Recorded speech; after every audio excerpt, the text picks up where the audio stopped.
Bonsoir à tous, bienvenue sur Monaco Info pour cette première édition de la semaine. Voici les titres de votre journal. C'est le rendez-vous de la télévision, des technologies et du sport. Sportel a ouvert ses portes au Grimaldi Forum.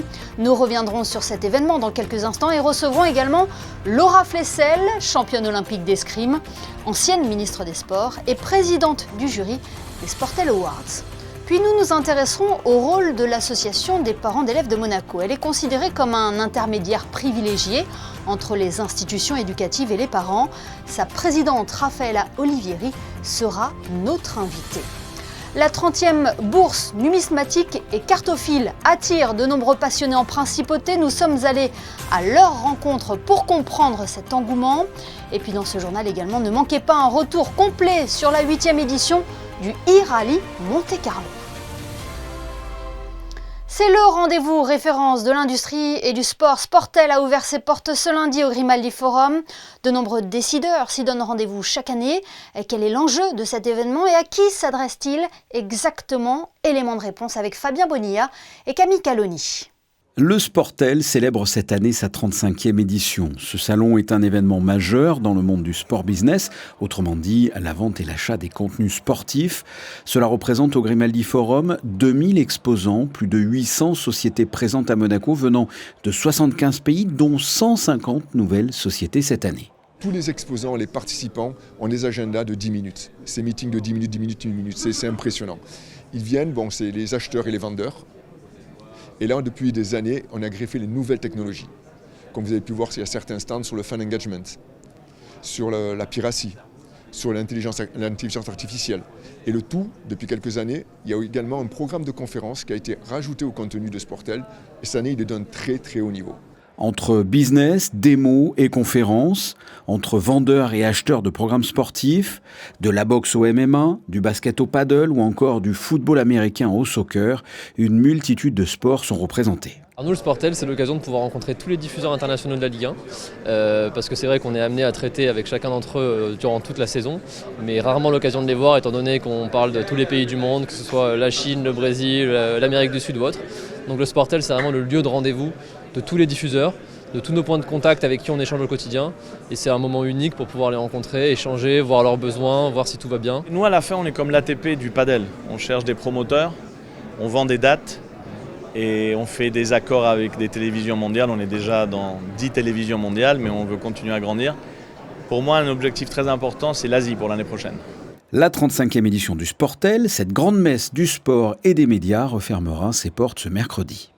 Et au-delà d'être un salon, Sportel, c'est également les Sportel Awards, une compétition qui récompense les meilleures séquences sportives de l'année écoulée et qui permet aussi d'approcher au plus près les athlètes qui ont brillé dernièrement aux Jeux de Paris 2024. Pour décerner ces prix, un jury de qualité, présidé par celle que l'on surnommait la guêpe, la double championne olympique d'escrime aux Jeux d'Atlanta, ancienne ministre des Sports, Laura Flessel, est en duplex avec nous. Bonsoir Laura Flessel. Bonsoir à tous. Merci de nous faire l'amitié d'être notre invitée ce soir. Comment vous avez accueilli ce rôle de présidente de jury ? Je dirais avec plaisir. On sort des Jeux Olympiques et Paralympiques. J'ai connu le Sportel 2 autres fois et c'est vrai que c'est un vrai plaisir de se dire que sous le Sportel géré QV 2024, allait encore reparler, gérer des belles images de Paris 2024. Donc voilà, c'est un plaisir et une responsabilité aussi quand même, je ne cache rien. Vous aviez déjà occupé ce rôle par le passé ? Oui, pas pour le Sportel, mais bien sûr, oui, tout à fait. Donc du coup, il y avait déjà cette première découverte et c'est vrai que connaissant aussi gérer la puissance du Sportel, les documentaires attendus, effectivement, c'était aussi une petite excitation de pouvoir découvrir ces documentaires. Et pendant 2 jours, le jury, mes amis jurys ont beaucoup travaillé pour justement que la cérémonie se passe très bien. Et précisons-le, Laura Flessel, c'est un jury d'exception avec de grands noms, notamment du sport français. Du sport français, de la production, de la publicité, du monde de la publicité. Je pense que cette édition, je dirais, Sportel Awards 2024 représente aussi, je dirais, l'inclusion. Donc du coup, on a eu aussi notre championne paralympique, Pauline de Roulette, qui était là aussi. Et vraiment, on était éclectique. Et on s'est rendu compte qu'on a pu visionner, je dirais, pendant 48 heures, je dirais plus de 23 documentaires différents. Et aussi regarder un petit peu la culture autour de 8 pays. Donc vraiment, c'était excitant, passionnant. Les Sportel Awards récompensent les images sportives de l'année. Même si on a déjà eu un indice dans vos réponses, quelle est l'image sportive que vous garderez en tête de 2024 ? Je vous dirais le côté inclusif. Je pense que l'image qu'on retient, c'est la ferveur de cette... alors, ce ne sera pas une image sportive, ce sera une image en fait de cette liesse, cette fête populaire qui a brillé. C'est les Français qui ont accompagné nos champions. Et vraiment cette Marseillaise qui retentissait partout. Je pense que ce ne sera pas une image, ce sera une chanson. L'hymne, notre hymne. Les Jeux Olympiques et Paralympiques auront été un véritable succès. Ça a été bien plus que ce qu'on avait écrit. Et c'est vrai qu'on nous attendait au passage. On a montré qu'on était des jeux plutôt écologiques, des jeux, je dirais, populaires, des jeux avec de l'excellence. Et tant le monde olympique que paralympique a prouvé qu'il fallait compter sur nous. Et quelque part, ça nous force aussi à regarder le futur. Et le futur, c'est l'héritage. Donc du coup, le Sportel, c'est une piqûre de rappel avec cette envie de valoriser, de mettre en image, je dirais, les personnalités, les événements, les projets, mais à nous aussi de nous impliquer dans notre futur. Cet héritage aussi, c'est ce pouvoir du sport, ce pouvoir de rassembler les peuples, et on l'a très bien vu aux Jeux Olympiques et Paralympiques. Tout à fait. Lorsqu'on parle par le prisme du sport, on parle du savoir-faire, le savoir-être. Et surtout, ces Jeux Olympiques nous demandent à réfléchir sur le savoir-devenir. Donc du coup, effectivement, par le prisme du sport, on parle géopolitique, on parle économie, on parle inclusion sociale. Et je pense que c'est une des solutions pour amener, gérer la paix, gérer sur le territoire, en étant sans être utopique. C'est vraiment en fait un vecteur sous-utilisé qu'on pourrait en fait consommer consommer sans modération. Et je crois savoir que vous êtes championne de la paix Peace and Sport, Laura Flessel. Aussi, une des ambassadrices en fait de Peace and Sport. Donc on est aussi sur le territoire de Peace and Sport, donc du coup on les salue. Eh bien merci beaucoup Laura Flessel d'avoir été notre invitée ce soir sur Monaco Info. C'est un plaisir. Et ce rendez-vous des Sportel Awards est l'occasion de rassembler de nombreux champions olympiques et paralympiques français sacrés lors des Jeux de Paris 2024. 7 d'entre eux étaient au Grimaldi Forum hier pour partager un moment avec le public, l'occasion d'aborder leur parcours, leur histoire, leurs émotions vécues lors de ces Jeux. C'est un reportage de Frédéric Elion et Jean-Alexandre Dordet. Ils nous ont fait vibrer cet été et l'on a tous encore ces magnifiques images en tête. 7 médaillés des Jeux Olympiques et Paralympiques de Paris 2024 étaient au Grimaldi Forum dimanche après-midi dans le cadre des Sportel Awards pour une conférence exclusive, l'occasion de revenir sur leur expérience olympique. Je pense qu'on est tous les deux très heureux d'être là aujourd'hui parce que c'est un événement quand même qui est très important, je trouve, dans le sport et auquel on aspire à pouvoir participer.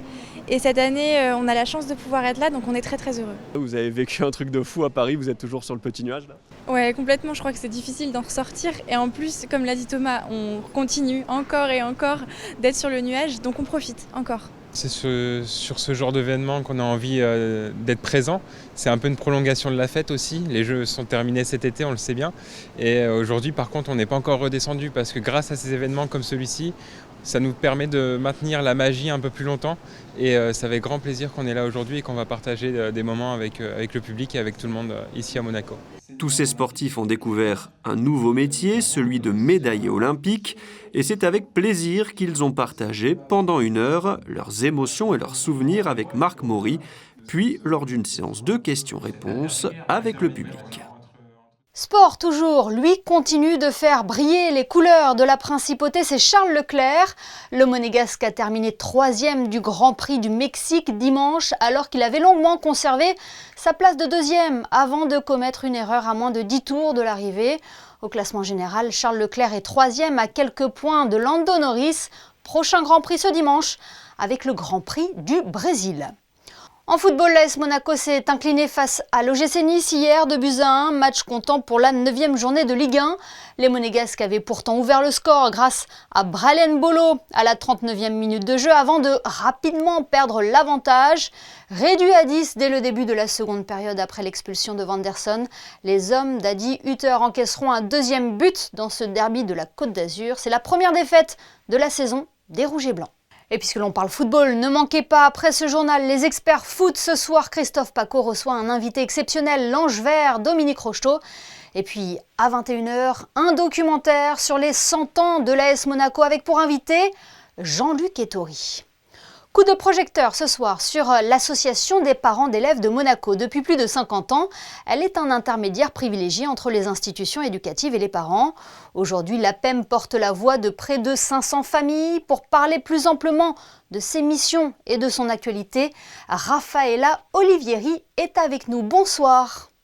Bonsoir Émilie Rousseau. Vous êtes la présidente de l'association des parents d'élèves de Monaco depuis 2 ans maintenant. Comment vous définiriez le rôle de l'APEM ?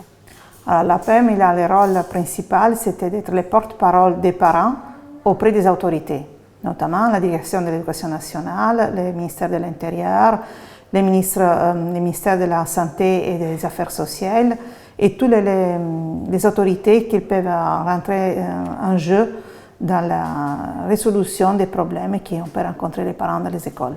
L'APEM est présente dans chaque établissement de la principauté, école, collège et lycée ? On a 12 écoles à Monaco et on a 12 bureaux actifs dans chaque école. On l'entend, elle a un rôle essentiel, et ce dans différents domaines. Différents domaines. Il y a les côtés festifs, l'organisation des fêtes de fin d'année, les kermesses et les tombolas de Noël, mais il y a aussi la gestion importante des petits soucis qu'il y a dans les écoles. Nous, on participe au conseil de l'intérieur des écoles, conseil de discipline. On gère tout ce que ce sont des problématiques, des paroles entre les enseignants, la direction de l'école et les autorités.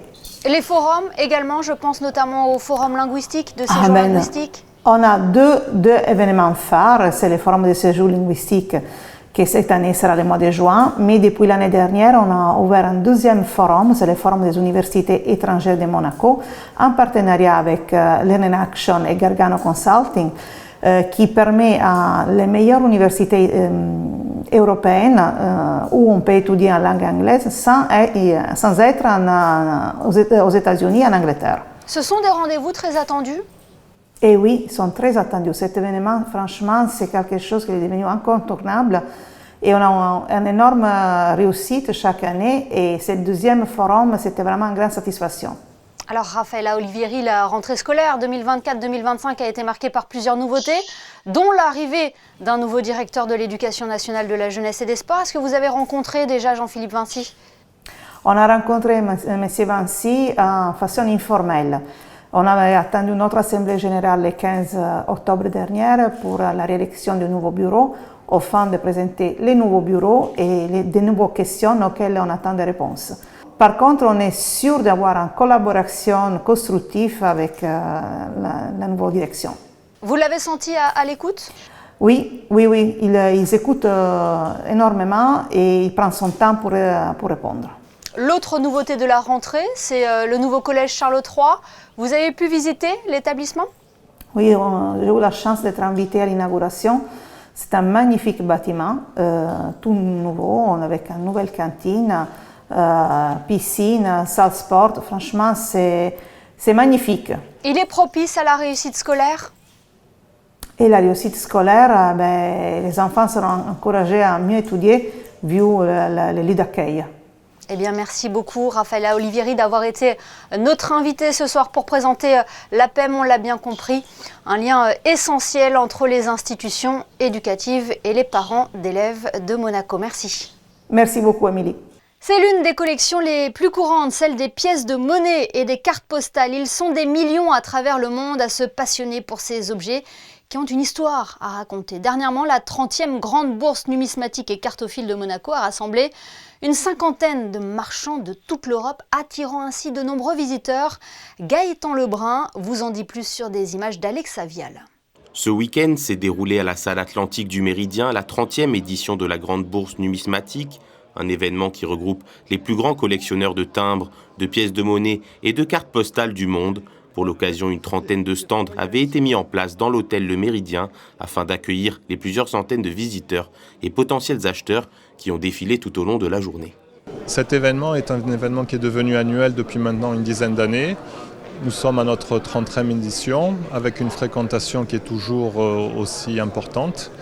Des marchands viennent de l'Europe entière nous proposer soit de la numismatique, soit également de la cartophilie. Les marchands sont surtout dans la continuité, c'est-à-dire que ceux qui proposent de l'euro vont essayer d'élargir en fait leurs produits, mais on a également les pièces qui sont au niveau historique, qui sont toujours présentes et en quantité remarquable. Chaque année, une artiste monégasque est mise à l'honneur par la Grande Bourse Numismatique. Et cette année, c'est Delphine Lanzara, jeune artiste peintre spécialisée dans la peinture au couteau, qui a été choisie. Cette année, nous avons choisi Delphine Lanzara, qui fait suite à plein d'autres artistes locaux de la Principauté. Donc déjà, son affiche est reproduite en timbre. On n'impose pas vraiment une thématique, mais cette année, c'était quand même les célébrations des 500 ans du traité de Burgos avec Charles Quint. L'affiche reproduit le 2 € qui est sorti cette année, qui commémore également cet événement. Lors de cette 30e édition, le président Christian Billard en a aussi profité pour remettre aux élus et grands noms de la cartophilie monégasque une médaille et une carte postale de la Principauté pour les remercier de leur dévouement depuis tant d'années. Dans le reste de l'actualité en bref, le diocèse de Monaco organise ce mercredi à 19h une conférence à l'Agora. Elle aura pour invité Olivier Bonassi, co-auteur du best-seller « Dieu, la science, l'épreuve ». Place à présent à notre focus info du jour. Il est consacré à la 8e édition du e-rally Monte-Carlo qui aura connu quelques perturbations cette année. Les fortes pluies et le brouillard sur les hauteurs auront forcé les organisateurs à annuler l'étape finale, privant ainsi les concurrents de la dernière spéciale tant attendue. Qui aura réussi à sortir son épingle du jeu dans cette course 100% électrique? La réponse dans ce document proposé par Vanessa Dessy et Alexandra Marangoni.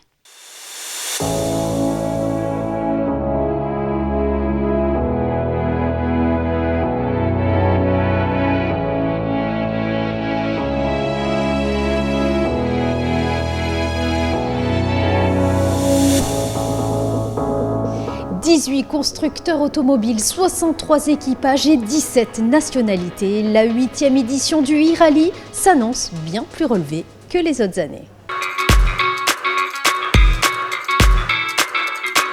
Avec un parcours tenu secret jusqu'à la dernière minute, l'épreuve de 14 spéciales de régularité offre cette année de belles nouveautés.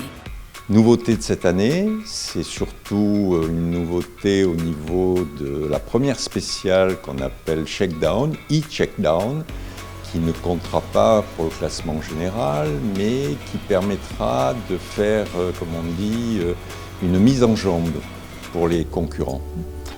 Et également, la nouveauté aussi, c'est la dernière spéciale qu'on appelle e-Power Stage, un peu en rapport avec le WRC, où il y aura un classement un peu différent pour cette dernière spéciale.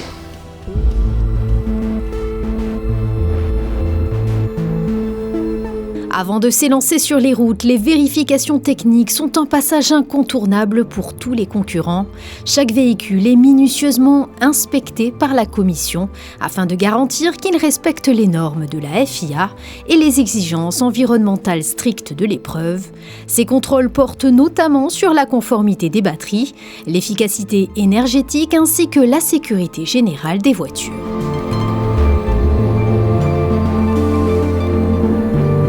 Parmi les pilotes, nous retrouvons un nom qui résonne avec fierté dans l'histoire du sport automobile. J'ai eu une opportunité qui s'est présentée, donc l'Automobile Club qui m'a proposé de participer au e-rally de Monte-Carlo. Et avec mon papa qui est ancien pilote de course, il m'a aidé à préparer à aller dans les routes de montagne, enfin dans l'arrière-pays. du coup pour préparer ce rallye. Je suis super contente de le faire. L'avenir du sport automobile s'oriente résolument vers les énergies nouvelles, témoignant d'un changement dans un secteur traditionnellement axé sur les moteurs thermiques. Alors que les préoccupations environnementales et les enjeux climatiques prennent de plus en plus d'importance, les compétitions s'adaptent en intégrant des technologies plus durables. Ça prouve qu'on peut faire des rallyes de différentes manières. Je suis certain que le sport automobile a un long avenir. Il passera peut-être par des concessions environnementales et le développement qu'on ressent sur ces voitures est quand même un signe d'évolution des technologies. Le e-rallye a véritablement pris son envol grâce à l'engagement de nombreuses entités, notamment la mairie qui participe à cet événement depuis de nombreuses années. L'objectif, c'est de faire un bon rallye, de donner une belle image de la mairie de Monaco, puisque voilà, on est quand même assez sensible à l'écologie, à la mairie, et donc voilà, on se doit d'essayer de faire le mieux possible. On va essayer d'être devant Jacques Pastor et Monsieur Gazzola, parce que quand même il y a un petit défi intramuros, on va dire. Ce 8e e-rallye Monte-Carlo commence sur les chapeaux de roue à quelques encablures de la principauté. Dès la première étape, Frédéric Lanzio, lauréat en 2021, a été le plus efficace dans le fameux col de Turini à seulement 90 points de pénalité.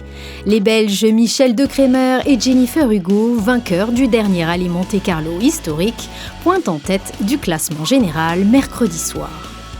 Dans le haut du classement, sans surprise, une légende du WRC, Bruno Thierry, champion d'Europe des rallyes en 2003. Bien loin des rallyes traditionnels où la vitesse maximale est l'objectif principal, cette nouvelle expérience a permis au pilote de redécouvrir sa passion pour la conduite sous un angle plus stratégique. Moi je suis un peu novice dans ce genre de discipline puisque toute ma carrière j'ai eu la chance de conduire des belles autos. Donc ici, c'est pas une reconversion puisque moi le temps il est passé, j'ai passé l'âge. Mais sous l'invitation de Volkswagen Belgique, j'ai trouvé l'idée originale. Ça n'a rien de sportif, mais c'est une discipline quand même assez excitante parce que c'est tellement serré. On est confronté à des gens qui font tout un championnat. Donc nous sommes un peu novices là-dedans, mais je vois qu'on se débrouille bien vu le classement. Donc on n'a pas à se plaindre. Moi, de mon côté, ça me rappelle un peu des bons souvenirs. J'ai parcouru toutes ces routes-ci les 20 dernières années, donc ça fait plaisir. Pour conclure cette deuxième journée, une spéciale spectaculaire, le tronçon Ubré et Entrevaux qui a tenu ses promesses. Sous un ciel dégagé et une route sèche mais technique, c'est un doublé Tesla qui a marqué cette étape. De surcroît, 100% français, Christian Grimaldi et Jean-Baptiste Lotti ont su tirer leur épingle du jeu, devançant de peu Didier Malga et Anne-Valérie Bonnel sur ce parcours exigeant. Elle a fait ses débuts comme copilote au e-rallye. Camille Gottlieb découvre les exigences de la régularité, où il ne s'agit pas d'être la plus rapide, mais de maintenir une vitesse constante tout au long du parcours.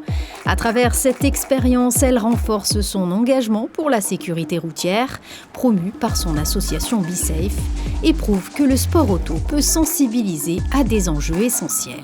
La régularité, c'est très compliqué et pour le copilote, ce qui est très compliqué aussi, c'est de bien guider, etc. Il y a des endroits, la seule fois où je l'ai mal guidé, on a dû faire un détour, on a dû revenir sur nos pas, c'est fatalité sur l'autoroute. Enfin, à la sortie d'autoroute, c'est en plus des chemins qu'on emprunte tout le temps, mais moi non, ça n'a pas fonctionné pour ça. Mais par contre, on ne s'est pas perdu après. Franchement, on a géré. On veut absolument, même pour l'ACM, il y aura plusieurs prix, même pour la FIA, plusieurs prix. Nous, on aimerait, si jamais, mais on ne sait pas s'il y a un prix pour ça, mais ceux qui respectent le plus les vitesses, en tout cas, c'est nous, on faisait vraiment attention à vraiment être en dessous aux piles. Et pour nous, c'est très important que même il y a beaucoup d'internationaux, et de leur faire connaître aussi BeSafe internationalement, c'est super important pour nous. Le dépassement de soi et l'associatif et surtout tout ce qui est de voir comme quoi c'est possible, quoi. On peut participer à un rallye en respectant les vitesses et donc voilà, donc à partir du moment où aussi je pense qu'on est sur la route, on doit faire autant attention à soi qu'aux autres. La lutte pour la tête du classement général s'intensifie vendredi. L'équipage Kondo-Cerniez au volant de leur Kia termine à 30 points seulement devant les monégasques Olivier Campana et Nicolas Milanesio aux couleurs du Yacht Club de Monaco. Cet équilibre permet aux deux équipages de creuser encore plus l'écart avec leurs concurrents directs.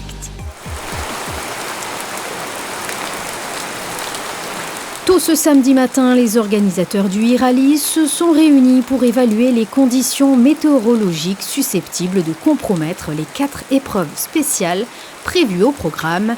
Après une analyse minutieuse des données et en tenant compte des recommandations gouvernementales, le directeur de course a finalement décidé d'annuler la 4e étape. La compétition se conclut donc sur cette décision. Prendre cette décision, nous l'avons prise ce matin à 5 heures dans un collège avec tous les membres de l'Automobile Club responsables de ce e-rallye. Et voilà, ça a été malheureusement une décision, je pense, sage vu les conditions qui se passent actuellement. Le classement officiel est donc tombé en fin d'après-midi. Sans surprise, c'est Eneko Condé et Lucas Cerniez sur leur Kia qui remportent ce 8e e-rallye Monte-Carlo. L'Espagnol est fier de détenir désormais un record. Decisión difícil para la organización el tener que cancelar una última etapa que podía ser decisiva porque además el tiempo estaba difícil. A nosotros nos encantan estas condiciones de tiempo, hubiera sido divertido para todos, pero si era peligroso creo que es la decisión correcta y nosotros felices, muy felices de repetir triunfo aquí en el Principado. Sí, era el gran reto, el plan era intentar revalidar el triunfo de la temporada pasada y hemos conseguido hacer historia porque nadie había repetido triunfo en un eco-rally, así que estamos felices de ser los primeros y habrá que venir a una tercera vez. Et c'est sous la pluie que cette 8e édition du e-rallye se termine. Cette épreuve est bien plus qu'une compétition. C'est un véritable terrain d'innovation où se mêlent défis écologiques et prouesses techniques. Voilà pour ce point complet de la 8e édition du e-rallye Monte-Carlo à retrouver d'ores et déjà sur nos réseaux. Vous le savez, régulièrement sur notre antenne, nous mettons en valeur les artisans, les commerçants, les restaurateurs qui participent au rayonnement de la principauté. Ce soir, Christine Datomel, votre choix s'est porté sur une enseigne qui chouchoute nos amis à 4 pattes. Oui, aujourd'hui nous avons rendez-vous au 3 avenue Princesse Alice chez For Pets Only. Ici, tout est proposé pour vos petites boules de poils. Alors, comment toute cette histoire est née? La réponse tout de suite avec la maîtresse des lieux.